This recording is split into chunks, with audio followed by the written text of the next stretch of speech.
చెప్పండి, ఎక్కడ తెచ్చారు? పెనగంచిపోలు గోపికృష్ణ సీడ్స్ అండి.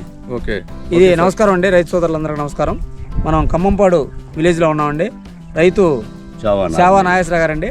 పోయిన సంవత్సరం నేను 2025లో సాక్కి ప్రజ్వల్ సీడ్స్ వారి ఏంజిల్ ఇచ్చానండి. రైతు ఆనందం మామూలుగా లేదని ఇప్పుడే మీరే అన్నారు. ఆయనకి అసలు ఫస్ట్లో వేసినప్పుడు ఎందుకు ఈ విత్తనం వేసాను, అనవసరంగా అక్కడ తెచ్చేసా అన్నట్టుగా భావన కలిగింది. కానీ రాగా మరి మిగతా విత్తనాలన్నీ కూడా ఈ విత్తనం మించి కాసింది. నాకు ఇలాంటి విత్తనం ఇచ్చినందుకు మరి ఇచ్చిన వారికి, ఆ కంపెనీ వారికి కూడా ధన్యవాదాలు చెప్తుండే ఆయన. మరి చాలా ఆనందంగా ఉన్నాడు. ఇప్పుడే వారి తోటి రైతులు వచ్చినా కూడా వాళ్ళకి కూడా చెప్పిండు, ఇలాంటి విత్తనం వేసుకోవాలి అబ్బాయి, బాగుంటుందని చెప్పి వాళ్ళ అందరికీ ఖమ్మంపాడు రైతులు చెప్తుండ్రు. నేను కూడా వచ్చే సంవత్సరం ఈ విత్తనాన్ని మర్చిపోను, ఈ విత్తనాన్ని వేసిందంటూ నేను 10 ఎకరాలు అయితే 5 ఎకరాలు ఈ విత్తనం వేస్తానని చెప్పి గట్టిగా ఘంటాపథంగా చెబుతున్నారు. మరి మిగతా రైతులు కూడా ఈ రైతును ఆదర్శంగా తీసుకొని ఇలాంటి విత్తనాన్ని నాటుకొని ఈ ఈయన గారి లాగానే అందరూ అధిక దిగుబడులు సాధించవలసిందిగా కోరుతున్నాం.